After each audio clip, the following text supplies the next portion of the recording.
6 months ago, I built this giant mountain in my Minecraft hardcore world. And on top of that mountain, I built a Colosseum. But what I most want to show you right now is what's inside of the mountain and underneath the Colosseum. Let's go ahead and break into the mountain, shall we?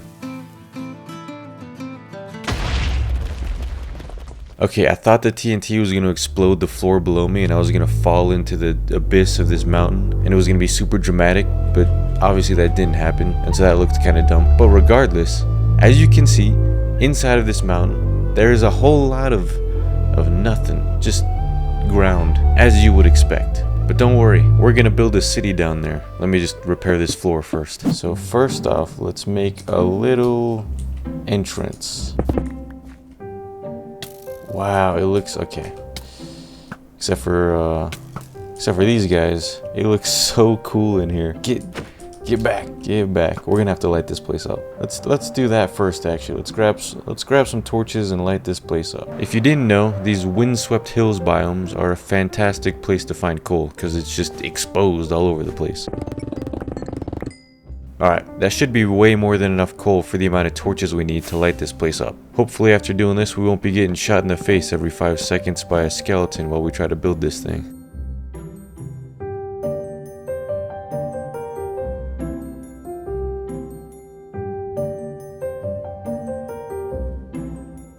Alright, we've just about lit up the whole floor inside here. What I want to do now to light up the cave even more is to hang glowberries off of the ceiling. Just like you see in those beautiful lush cave biomes, they provide light and they also look sick. It should be easy to do. I just grabbed some moss blocks and a lot of bone meal. The reason you need bone meal is you can keep growing glowberries using bone meal. It saves a lot of time so you don't have to go searching for glowberries in lush caves. This is by far the easiest way that I know how to do it. So I was under the impression that you could not hang glowberries from sandstone. Let me just say I was wrong. The more you know, right? You learn something new every day. However, unfortunately at the time of recording, I only thought you could hang them from moss blocks. So I spent the time to build an entire second layer of dirt going across the whole mountain right underneath the sandstone on the roof. It took a lot of dirt and a lot of time, but eventually we got the whole thing covered. And again, I thought these all had to be moss blocks, so I then took a moss block and a bunch of that bone meal and began turning each dirt block into a moss block, also creating like a mini forest at the same time. Now, was this totally necessary? I've learned to no, it was not. Does it look kind of cool? It looks alright. Doesn't look terrible. Hopefully with all these glowberries hanging from the roof, everything will look way better.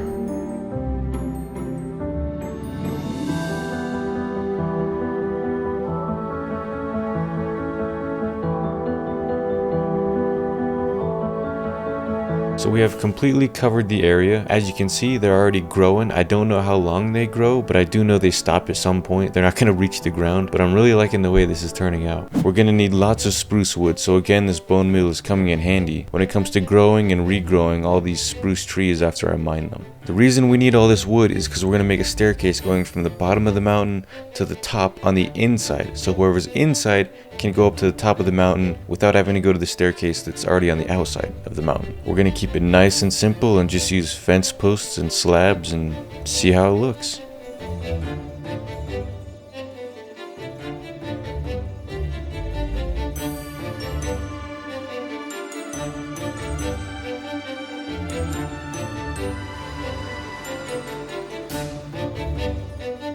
Okay, we've just about made it all the way up to the top, or at least this layer, which is full of shrubbery. So we'll have the pathway lead up here for now.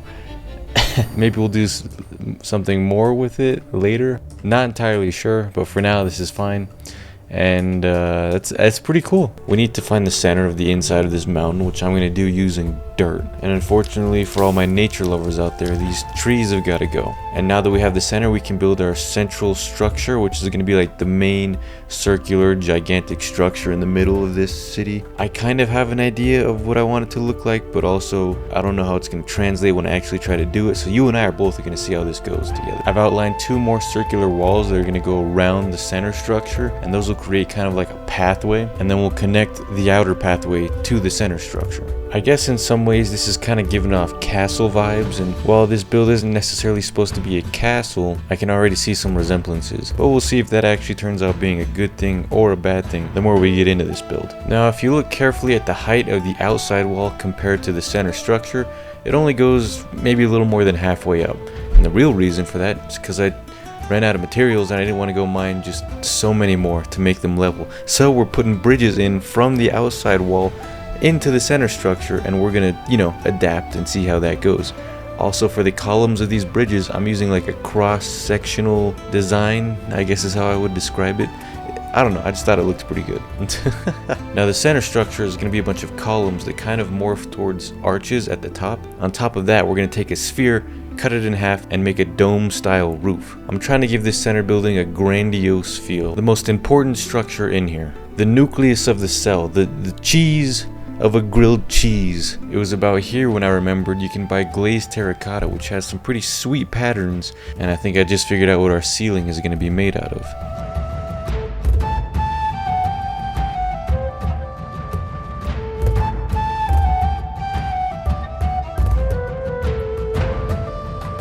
I'm going to slide in a few sea lanterns to brighten up the roof here a little bit, but it's looking pretty cool. I like how it's coming out. I still think we need more light kind of all around the inside of this thing, and to do that, I think we're going to use end rods. You can actually craft end rods with popped chorus fruit and blaze rods, something I didn't know until making this video, and that's going to make things way easier rather than searching for end rods in end cities.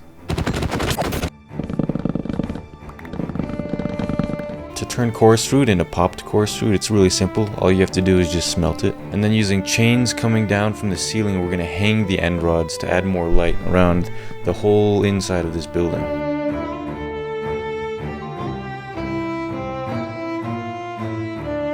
And just like that, we have some pretty sweet lights. We're going to need some magenta concrete. Luckily, we have magenta dye, magenta concrete powder, wabang, waboom. So, last time I needed a bunch of concrete, I was covering the end island with black concrete. How I did that is I spent time gathering just so much gravel, and then I used this sand duper here to get all my sand, and then I crafted the concrete. But then you guys were telling me in the comments that you can just dupe concrete powder, which totally makes sense. I mean, it's like the same block as a sand block. I don't know why I didn't think of that in the first place. Thank goodness you guys have my back. And so I'll just be duping this magenta concrete powder, and it should make things quite a bit easier. Now, magenta concrete behind magenta stained glass with a light source should give a pretty interesting look to this building.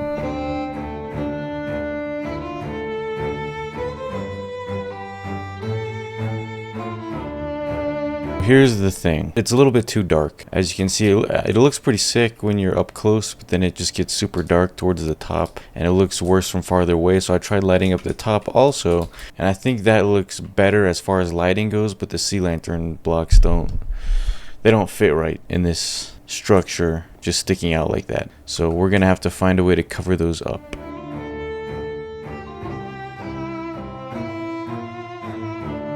There we go, that looks way better. All of the inside of it looks a little funky now. You see this big empty space between the wall and the central structure?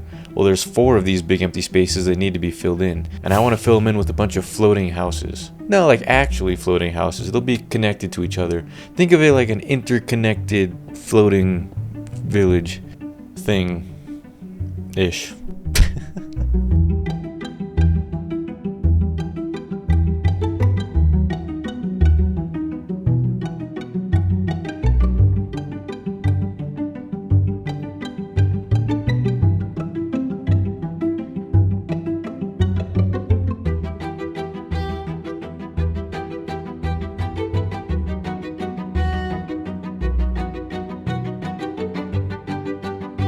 Alright, the houses are done. What do we think?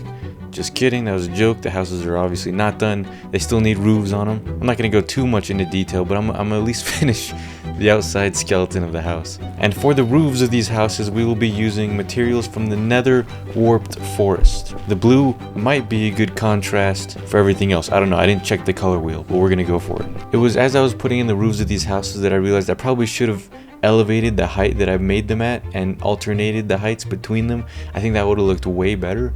but you'd be absolutely wrong if you thought I was going to go back and fix the height of each one of these houses after I already built them all. I have patience sometimes, and a lot of times I don't. Going back through all the roofs of the houses, I decorated them with pretty much the only style I know how, just kind of spamming trap doors and lanterns all over the place. And every time it looks decent, so if it ain't broke, you know what they say. Now we have these bridges leading to the inside of this structure here with lots of room inside. And because we're underneath the Colosseum and this is kind of where all the preparations would happen, I'm gonna build an armory in here. But first we gotta build a floor for the armory. And because the Colosseum above us is made almost entirely of sandstone, I think it makes sense to keep that same style for the armory. And may I present to you the floor. Yep. We'll add stairs going down from the 4 entrances to this lower level, which came out looking like this. Not bad, but what I wasn't a fan of is the hundreds of torches that are just on the ground. We're gonna have to come up with a better way to light up the floor. Sea lanterns underneath glass. I like it. Now we replicate. Alright everyone, the new and improved floor. We still got some work to do, but it's looking better. We're adding stone fences and then lanterns on top of the stone fences, all the way around the sides. In addition, we're adding these polished diorite blocks, which we can use to stick item frames to, which should give it that armory feel. Of course, you need leather to craft item frames, so I'm gonna need to make a little bit of a cow farm here because I destroyed my other one. Now, I know this kind of looks terrible, but no one's really gonna be looking inside, so it shouldn't matter. But I'm connecting each of the entrances to the houses so that villagers can walk between all of the houses and kind of liven up the city. We brought over some villagers from the giant villager house, and we put them in this space until there's more of them. Then we'll let them loose to roam all over this city. We finally have enough leather for all the item frames, although don't go looking for the cows because you'll probably have a hard time finding them. We have a lot of empty space, so I think I'm going to add some pillars in here. Alright, so the pillars are looking pretty good, but they're too dark. We need to find a way to illuminate them. Also, here's when I started bringing some of the villagers into the actual houses. I'm hoping that they won't fall off onto the ground, but they totally might, I'm not sure. As far as lighting goes, glowstone in the middle of these pillars should work pretty good. The recipe for armor stands is 6 sticks and 1 smooth stone slab. Except for me, it's a lot more because I need a ton of armor stands, being the fact that it's an armory that we're making. Just like the item frames, we're putting armor stands all the way around the whole room as well. Initially, I was going to trade with villagers like weaponsmiths for the weapons and armor that I was going to put on the armor stands and in the item frames, but it's just so expensive for a decent weapon that I mean, the inflation these days is crazy. I think I'm just gonna have to make tools and armor myself. Luckily, I have a pretty good amount of diamonds already due to this deep slate destroyer machine that I had to make for another video, and there was just a bunch of exposed diamonds that I kept on collecting while I was going through the whole process. Right now, we're gonna fly to our Enderman XP farm. This is also where I have my enchanting set up, right next to the XP farm, so if I need more levels, I can just get more pretty easily. Unfortunately, I'm about to lose all of the almost 300 levels of XP I have now, but it's gonna be worth it because enchanted armor looks way better than just stock regular armor. I believe, if I'm not mistaken, we have all the armor up, diamond, gold, iron, and then variations of each, which I was gonna do leather or chainmail armor, which would have looked way better because it would have been unified, but it's just so useless of an armor that I couldn't bring myself to do it. And then, you know, totems, axes, swords on each section.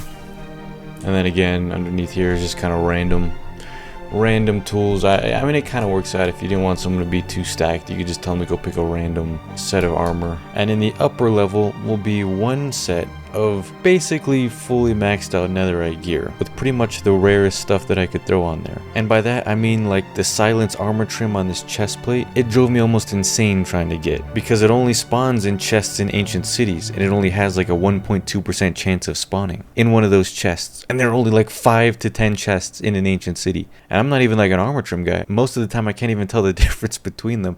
It was just an achievement, and in that video I was doing all the achievements in the game, so I had to do it. The thing is, you can't duplicate armor trims before you apply them onto armor, but I didn't know that at the time, so I just put it straight onto this chest piece. So this is pretty rare, and trust me, it'll be the only one that I'm getting anytime in the near future, so it's going on the armor. Now let's see if we can find some other OP items to put in this set. Here's what we came up for this guy.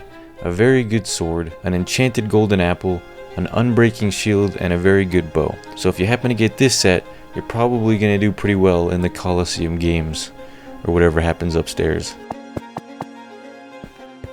I'm also adding chests to the downstairs armory. Not sure they're going to be filled with anything other than whatever leftover axes and swords I have, but if nothing else, it gives the place a little dimension. We now need to make the magenta concrete on the inside of this building look like the outside, because right now it's way too dark and there's no glass in front of it. So it looks kind of weird, but we're just going to fix it using the same method as we did on the outside. After a little bit of renovation on the inside, you can see the difference between just the purple and then the purple with the glass, the magenta glass. The glass looks way better in my opinion. We're gonna have to do a little bit of work on the roof to make that transition smoother, I think, but once we finish doing the glass all the way around, it should look way cooler in here. Alright, the glass and the sea lanterns have been placed all the way around, all to celebrate this OP armor in the center here. I'm liking it. I like it a lot. The next step is to make this Colosseum actually functional. Now what do I mean by that? So I've illustrated the Colosseum, which is up here, and then the mountain, which is of course this thing that it's sitting on top of. We have been doing all of our work inside of the mountain in here so far. I want mobs to actually be popping up into the Colosseum for the players to fight. So what we need to do is we need to build little tunnels underneath the Colosseum, kind of like that. Okay, I'm going to use this iron golem as an example of a mob. It won't be iron golems, it'll be like skeletons and zombies. But if we make an area for mobs to spawn next to these tunnels and we funnel them into the tunnel and shoot them up into the Colosseum, whoever the player is up here in the Colosseum can then fight the mobs that pop up. I'm assuming most of you know the basic water elevator. With soul sand at the bottom and water in each source block, you will get shot up through the water elevator just like any single mob will get shot up through there as well, as long as they fit inside the water elevator. So the first part is taken care of. We have our how are the mobs going to get shot up into the Colosseum. Here's where it starts getting a little bit trickier. Not all mobs are the same, obviously. If we were to just stand here at night, the most common mobs that would spawn would be the zombie, the creeper, the skeleton, and a witch every once in a while. This is our lineup of mobs right here. Here's the thing. I don't care about any of these mobs spawning in the Colosseum, except this guy. This guy I don't want up there. And that's because the floor is just one layer of sandstone. So even if one creeper were to explode, he could start damaging the actual Colosseum. This means we need to create some sort of filter. One that gets rid of creepers. But how are we going to do that? After some research, I found it's actually kind of simple. You see, out of these 4 mobs, zombies and skeletons have something very unique about them. They don't swim. If we fill up a pool of water like this, let's go ahead and spawn in a creeper and a witch. And look at that, they're swimming right up at the surface, easily. But if we spawn in a skeleton, or a zombie, or a baby zombie, an actual zombie, look at that, they're stuck on the bottom. So that's how I'm going to separate these mobs. I'm going to have zombies and skeletons pop up into the Colosseum, while creepers and witches won't get to do so. Witches I wouldn't mind either way, I'm really just getting rid of the creepers, but just because they swim, they're going to be filtered out. So if you have a water bucket, a water source here at this end, it's going to create a current that flows this direction, right? So mobs that are trapped inside, they will just float down this way. Doesn't really help us though if all the mobs float all the way down to the same place, because then they're all in the same place, obviously. What we're going to do is take out a block from the floor. After we take out that block from the floor, you can put an oak sign down, and this oak sign will act in the same way as these fences stop water from getting out of the water elevator. Meaning, there will be a little hole here. The mobs that can swim, like the witch and the creeper, will go over that space, but the mobs that can't swim, like the skeleton or the zombie, well, they'll fall down, albeit somewhat slowly, but they'll fall down into a different area. If we build one of these in front of one of these, we might have something that works. We need to fly back up to the Colosseum, and in front of each one of the 4 gates, we need to dig down exactly where we want the mobs to be appearing in the Colosseum. As you can see, I've marked the landing spot with sea lanterns, which indicate exactly where we need to build the water elevators.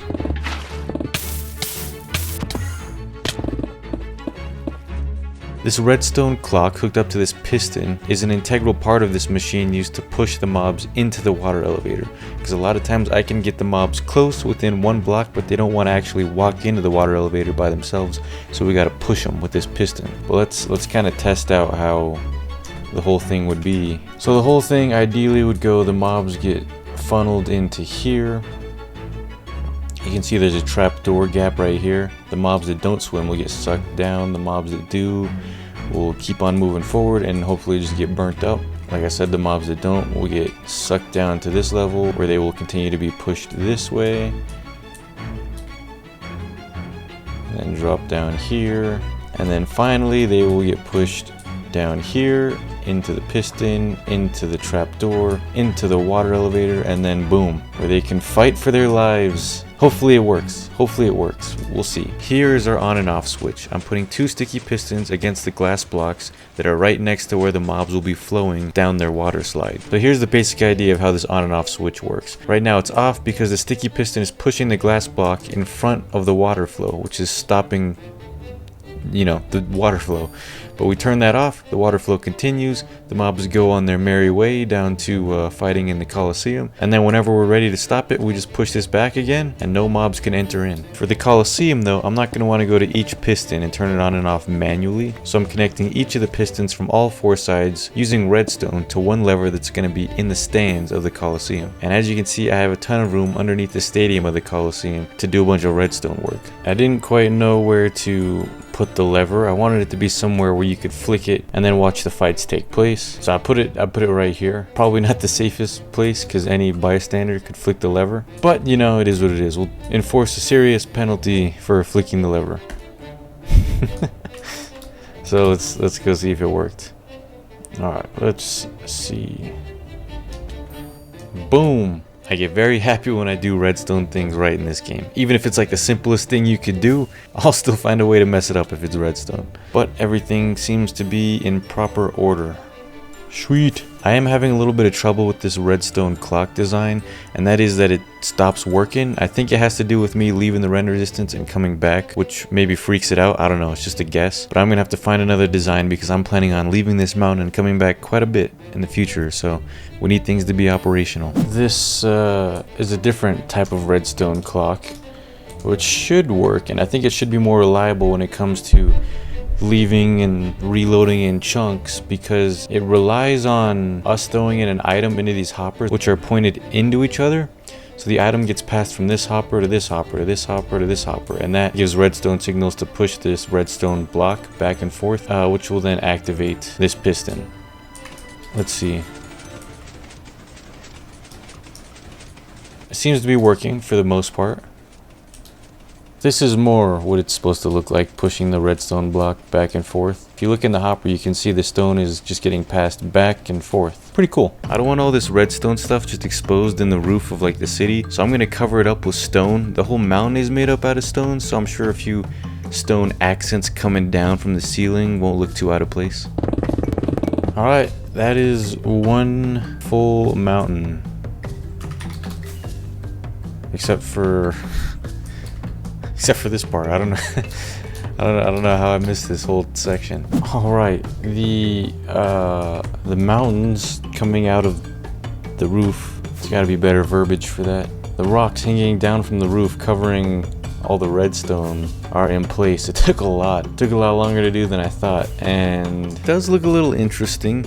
Not terrible. Not my favorite, but I'm done hanging rocks from the ceiling, so that's gonna have to do. And now we need to go back into each of these big rocks and finish off the mob spawning part. It's a pretty simple design where we have a bunch of water pushing towards the center of a platform where we want the mobs to fall into. And above that we have a bunch of platforms where we want the mobs to spawn onto, and then trapdoors around them so the mobs will just walk off, fall into the water, and go into the whole water elevator system. And trapdoors are nice because mobs fall for them every time. We'll just enclose this structure, make sure it gets real dark in here, and then go give it a shot once we finish all 4 of them. Time to see how functional this Coliseum really is.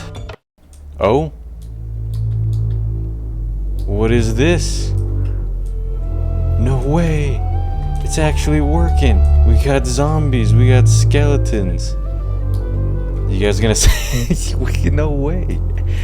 It actually sent up a zombie. It should be only sending up zombies and skeletons, no creepers or witches. It looks like they're having a little bit of a hard time getting out of the water, but the fact that it's actually sending mobs up is really cool.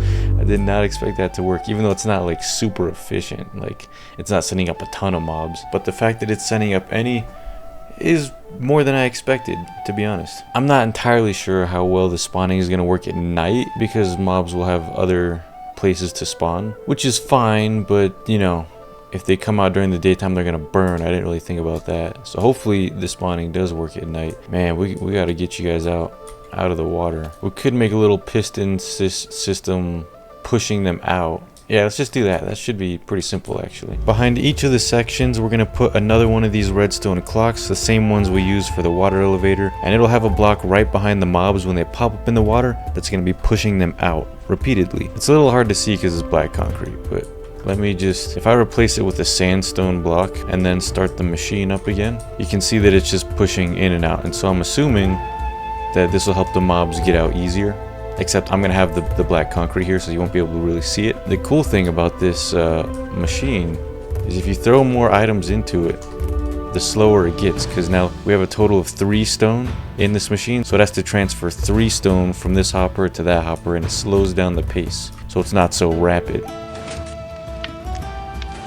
Time to see if this works at night, and we will also be testing if our new piston system works. Bring on the skeletons and the zombies. Let's turn on the render distance a little bit, see if that helps. Ooh, we got one, and it looks like he had no trouble coming out of the gate. The spawning really did slow down quite a bit at night, so what I'm gonna do is I'm gonna go down underground to all the caves and light them up with torches and create less of an area where the hostile mobs can spawn all the way down there.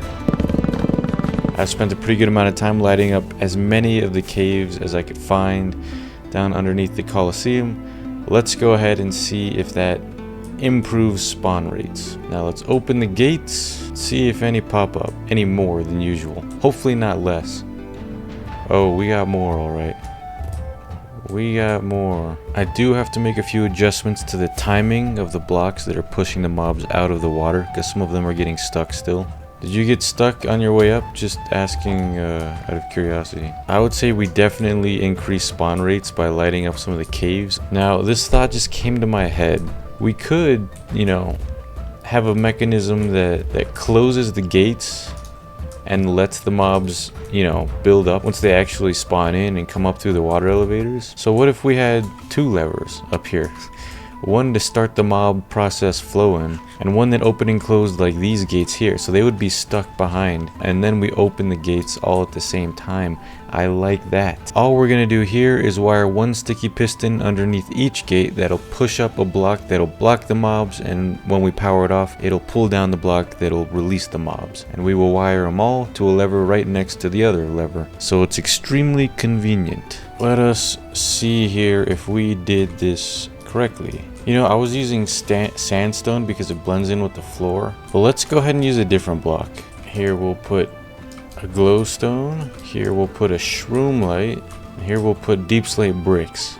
First of all, I'm a little bit ahead of myself. I didn't even check to see if this worked, so let's see if this works or not. I believe it's... oh, okay. Took a second, but okay, sweet. So it works, which is good. Now we can decide aesthetically, what do we want? Let's see how they look with the mobs behind them. Right now, sweet. Oh my goodness, it is so totally working. Look how many mobs. This guy's getting beat up in there. Look how many mobs we already got spawned in. Oh my goodness. Ow, this guy can still shoot me. Also, baby zombies could probably escape still. To be honest, I kind of like the deep slate brick. So then when we let them out, let's go ahead and close that. We let them out. Now they all come out, well, when they feel like it. And then it's war. Oh my goodness, I'm like about to die. Really, the last thing I want to do in here is just add 4 large towers on the side, just to give it a more grand feeling. I mean, I feel like we're missing something on the inside right now. And for these towers, we're going to be switching between diorite and polished diorite. Something I probably should have been doing throughout the whole build, and I might go back and replace some of the polished diorite with actual diorite, just to give it a little bit more texture, I suppose.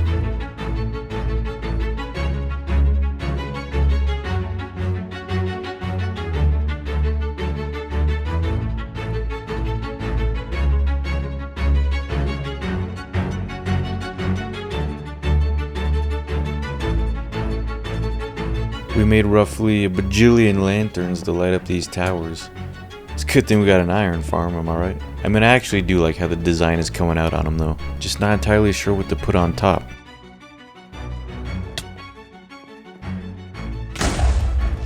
Goodness gracious, that's why you carry a totem, ladies and gentlemen. Okay, so a design like that on top of the pillar? Yeah, that looks terrible. That's not gonna work either. My goodness, it just keeps getting worse. What is going on with me right now? There it is. That looks kind of cool.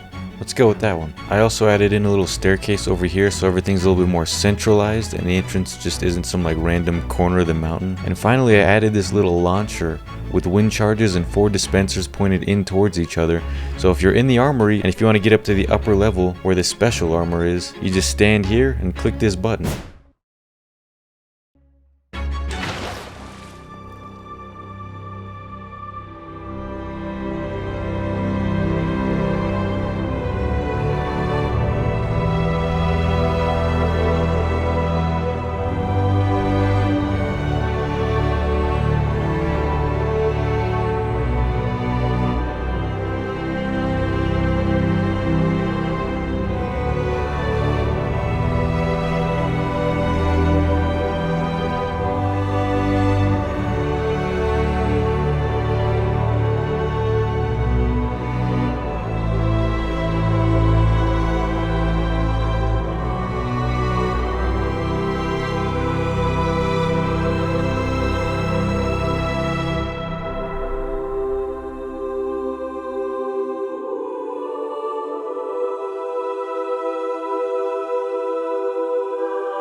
Subscribe for more, y'all. We're on the road to whatever we can get to.